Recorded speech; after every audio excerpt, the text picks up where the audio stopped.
right, now we have Drayton Nabers, class of 62.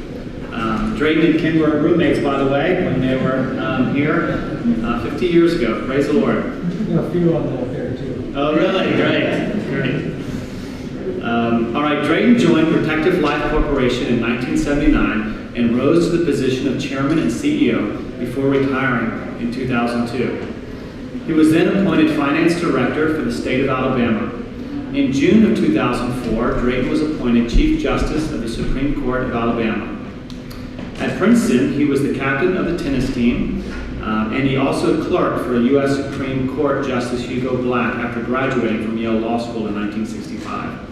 In addition to sitting on several corporate boards, he is currently chairman of Cornerstone Schools of Alabama, an inner-city faith-based private school. Drayton is a member of St. Luke's Episcopal Church in Mountain Brook, Alabama, and serves as an adjunct instructor at Beeson Divinity School. Thank you, Drayton.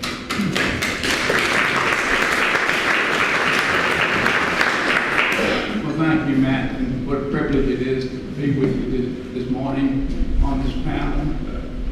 I don't like following Catherine and Ken. Ken and I did groom in the second year of Lockhart.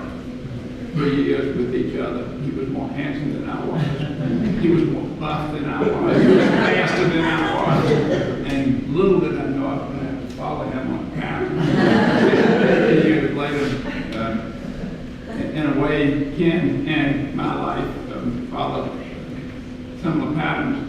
It was in 1977, rather than in the early 80s, that I finally began to understand what Christian faith is all about. I majored in religion at Princeton, and that was the time in which Princeton taught a much more orthodox form of Christianity in the religion department than is the case today.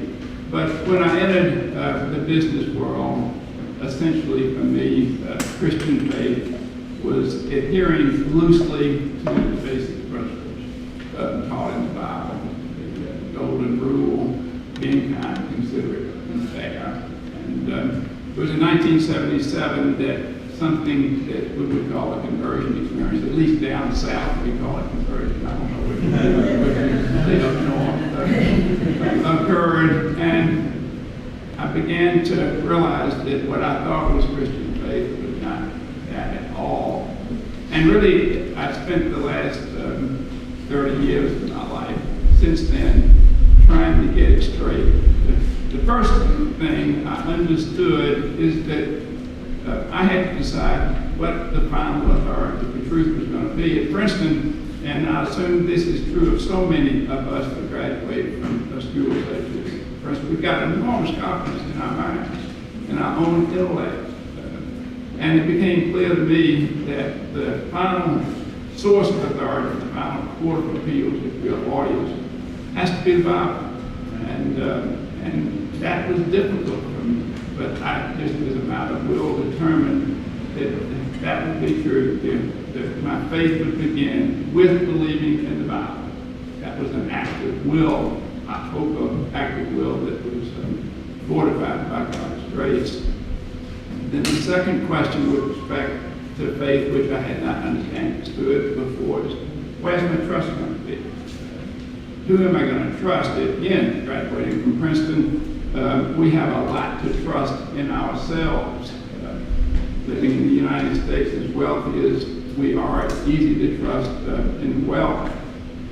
But it was clear to me from reading the Bible that my trust had to be in Jesus Christ, that He had to be the Lord of all that I was doing. I was particularly taken by the verse in Colossians chapter 3. Whatever you do, work at it with all of your heart, is working for the Lord and not for men. It is Jesus Christ you're serving. And so I had, and this was not easy, by the way. I mean, it's taken years and years for me to live more fully into this. I had to trust Jesus Christ for results. And He was going to be the source of whatever results, successful or not, I was to have through the trust that I had in Him. And all of this could only be accomplished, I determined, with a much more complete prayer life than I'd ever had before. So So I began each day at least 15 to 20 minutes of prayer, 15 to 20 minutes of reading the Bible. Of course, I had to understand the Bible if it was going to be the source of authority. And it has been so much fun over the last 30 years to seek to understand exactly how the Bible relates to the world's work and how we incorporate the two, as Ken has so successfully in his career.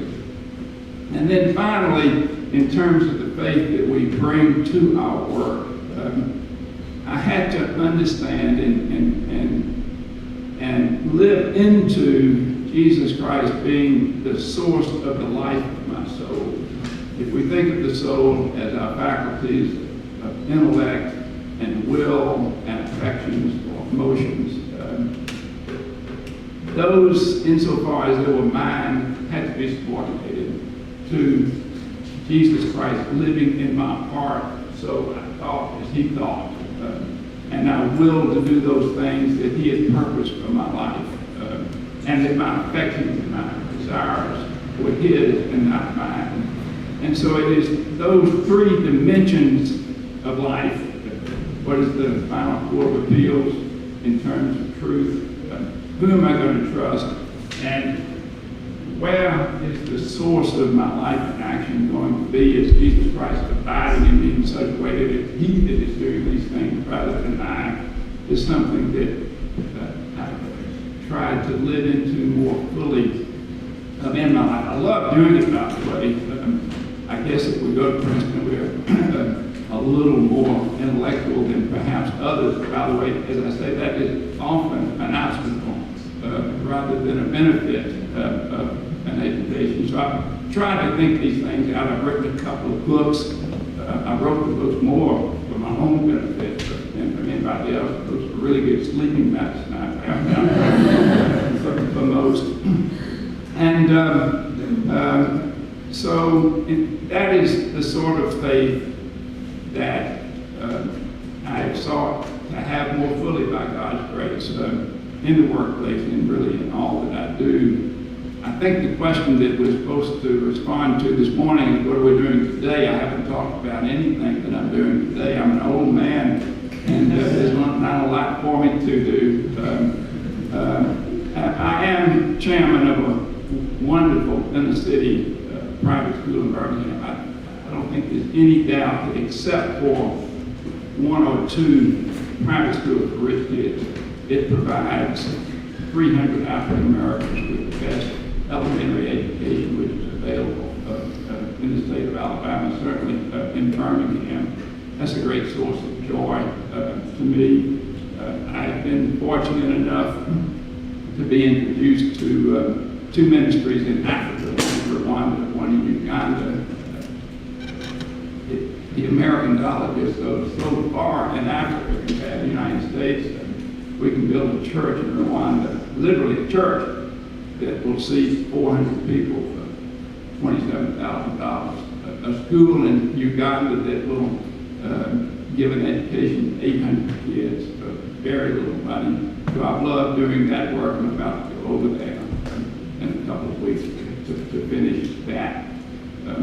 And I work here with Christian Union, and that is the source. What Christian Union is doing, I wish it had been doing when I was here, because my understanding of what is true faith could have begun while I was an undergraduate at Princeton, Lord willing. I mean, it's only through His grace that we've grown into this appreciation. We can't do it on our own. We've got to do it through His love and His grace. But we didn't have a Christian Union. We didn't have Princeton Faith in Action then, and I'm so glad that we do now. And I wish those of you that are not acquainted with this ministry will learn more about it, because of what is being done on the Princeton campus and throughout the Ivy League. I consider something that is best thought of as a miracle, and just so far beyond what it was being done in terms of faith in action. That when I was an undergraduate, even though Princeton was more probably in terms of its, at least outward profession, a Christian university, more of a Christian university then, I want to leave you with 3 or 4 verses that have been very instrumental to me as I've sought to live my faith in the workplace, as Ken so successfully does, and Catherine so successfully does in her life. And the first one is, and I try to pray these every day, is in 2 Corinthians 9, verse 8, that is, may all grace abound to us, so that in all things, at all times, having all that we need, we will abound in every good work. If we're going to do good things day by day, it's going to be by God's grace. And then there's a verse in 1 Peter in chapter 4, and that is, use whatever gifts you have received to serve others. Faithfully administering God's grace in his various forms. Then, if anyone speaks, they should speak as using the very words of God. I prayed that before I spoke this morning. I mean, like about 10 times up here. I listened again. And if anyone serves, he should do so with the strength God provides, so that in all things God be praised. Then the last paragraph of Hebrews has this language in it. Equip us with everything good for the doing of your will and work in us what is pleasing to you. And then especially for someone age 71, and that is, may we be counted, this is in 2 Thessalonians, may we be counted worthy of your calling. And dear God, by your grace, fulfill every good purpose of ours and every act from our faith to the glory of Jesus. So I try to pray these verses every morning that the faith that God has given me in his grace will endure to his